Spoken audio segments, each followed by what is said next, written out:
খেতে টক টক, তোমাদের অবশ্যই ভালো লাগবে। তবে এর থেকে বাংলা মদ খেতে ভালো। তোমরা কখনো স্ট্রবেরি দিয়ে বাংলা মদ খেয়েছো? মানে স্ট্রবেরি ফ্লেভারের বাংলা মদ বলছি না, আমি বলছি স্ট্রবেরি দিয়ে বাংলা মদ খেয়েছো? অনেকেই আছো যাদের বাংলা মদের টেস্ট ভালো লাগে না, তোমরা এইভাবে ট্রাই করে দেখতে পারো। আমার কাছে আছে স্ট্রবেরি আর তার সাথে আছে ক্যাপ্টেন বাংলা মদ। তোমরা কিভাবে স্ট্রবেরি দিয়ে বাংলা মদ খাবে আমি তোমাদেরকে দেখাচ্ছি। একটা স্ট্রবেরি নিলাম, আমি অত ভালো কাটতে পারি না, মোটামুটি তোমাদেরকে দেখিয়ে দিলাম। এই যে স্ট্রবেরি কুচি কুচি করে কেটে দিলাম, দিয়ে দিলাম। এবার এর মধ্যে ঢালবো ক্যাপ্টেন বাংলা মদ।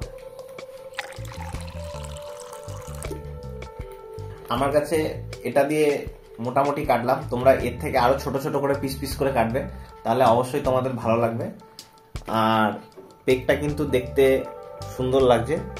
তোমাদের কেমন লাগছে তোমরা কমেন্ট করে জানাও। আমাদের এখানে যে স্ট্রবেরিগুলো পাওয়া যায় সেগুলো কেমন খেতে আমি জানি না, আমি এটা খেয়ে দেখি কেমন খেতে।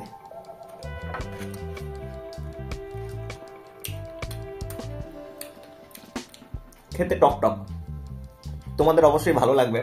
তবে এর থেকে বাংলা মদ খেতে ভালো। অনেকে আছো স্ট্রবেরির ফ্লেভার পছন্দ, তাদেরকে বলছি তোমরা এইভাবে বাংলা মদ দিয়ে স্ট্রবেরি দিয়ে খেতে পারো। এর সাথে চাট আছে আমার কাছে ক্যাডবেরি, এটা দিয়ে স্ট্রবেরি দিয়ে তোমরা এইভাবে অবশ্যই ট্রাই করে দেখো আর আমাকে কমেন্ট করে জানাও তোমাদের কেমন লাগলো।